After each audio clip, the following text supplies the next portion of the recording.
Welcome, everybody, to this week's edition of Valpo Football Weekly, presented by our friends at Lakeshore Bone and Joint Institute. Brandon Vickery with you. Glad to be joined by the head coach of the Valpo football program, Andy Waddle. We'll look back at Saturday's homecoming game against Morehead State. We'll look ahead to a trip to Presbyterian. I think for anybody, coach, that was at the game on Saturday and good crowd on hand out for homecoming, it was pretty clear that there were a lot of key injuries that took place over the course of the game. How do you best manage that when you're in a game like that where multiple guys are going down? Yeah, obviously nobody wants to see anybody get injured. I mean, not because of the football side of it, but just, the side of it where, you go out there and you want to see your guys performing, and being able to stay healthy. But you always you try to do what you can to prepare for all kinds of situations and prepare for the things that are unpreparable for, right? And the things that you don't know what will happen. And, you want to have that next man mentality up. But you don't typically, see, some of the injuries or the number of injuries at certain positions as what we saw Saturday or what maybe we've seen this season. Chris Gundy's a guy who had the team's most receiving yards in a single game in 2 years, had another good kickoff return. Overall, what have you seen from Gundy this season and specifically on Saturday?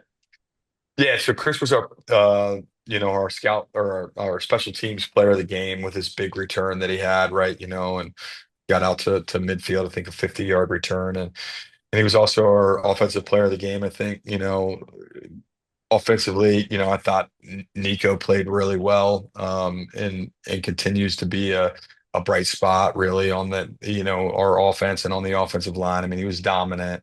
I think that Micah McKay did some good things. He was, with Max Samuel being out and Braden Welsh coming off of a concussion, we had to, elevate his role a little bit and what he was doing. And, he did a really good job, had the big fourth down catch and, cut back and made a guy miss. And those guys were all guys that we talked about. But, and, Gundy just continued to come up with big plays in the passing game. And he was battling injury as well. I mean, he missed a good bit of time with just, trying to, fight through it. And I thought he had a gutty performance and I've been impressed with him all year. I think he's just got a great work ethic and um, somebody who you can count on to go make a big play.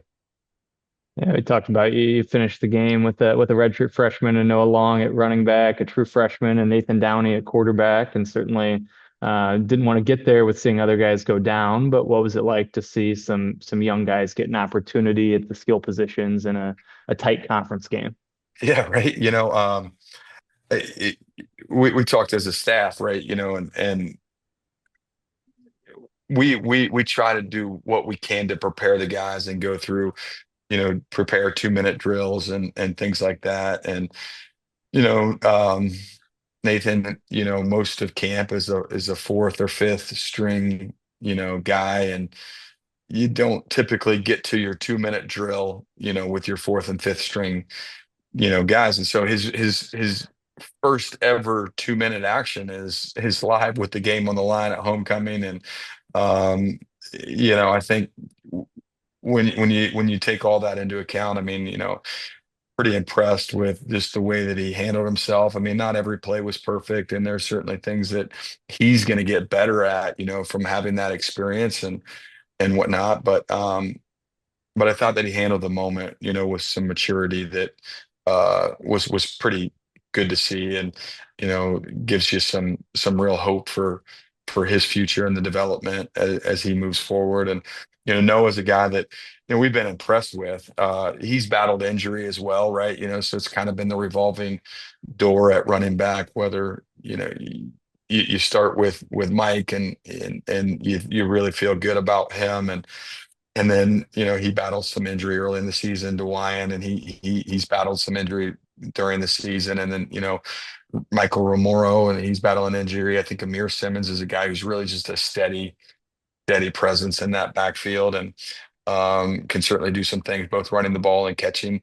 And then, but you've always been, really excited about Noah we think he's got great vision, and he showed that on Saturday and fought for some hard yards, and um, so obviously, I think that there's an excitement for the future when you look out there and you see, man, most of these guys are going to be back for next year. You'd like to have them back for next year, and even more than that, a lot of these guys are going to be able to be back for 2 and 3 years, and so it gives you some hope and promise for the future.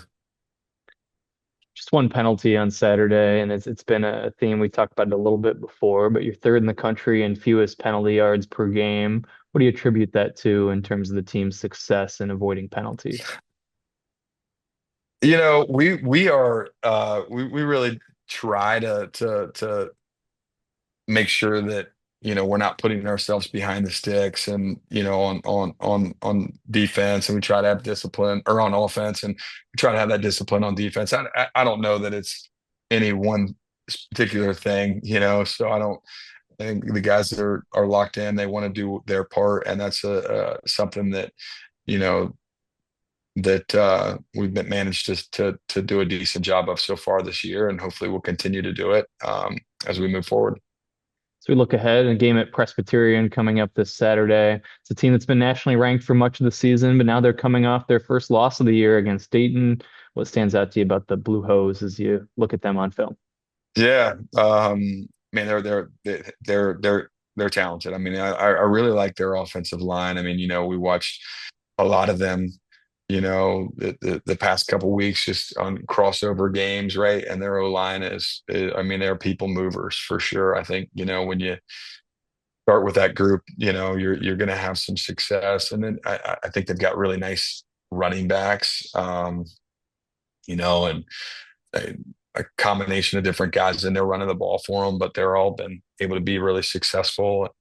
The quarterback does a good job of managing their offense and getting them in and out of the right plays when in the run game and in their RPOs. He gets the ball to the right people, and he's got quick release, and defensively they fly around and they're physical up front. I mean, I think their D line's impressive, and their linebackers are good, and the secondaries is athletic. So it's no surprise why they're regionally or why they're nationally ranked, right? They're a good football team, um, and they're a veteran team, and a lot of these guys have been in that system, from I think when they were 1-9, and then they were 4-7, and then they were 6-6, and right now they're 7-1. So you certainly can go back and look at the evolution of those guys, and it's pretty impressive what they've been able to do. There he is, head coach of the Valpo football program, Andy Waddle. The game will kick off at noon Central Time if you're watching back home in Valparaiso on ESPN Plus on Saturday as the Beacons take on Presbyterian. We'll talk to you again next week on Valpo Football Weekly, presented by Lakeshore Bone and Joint Institute.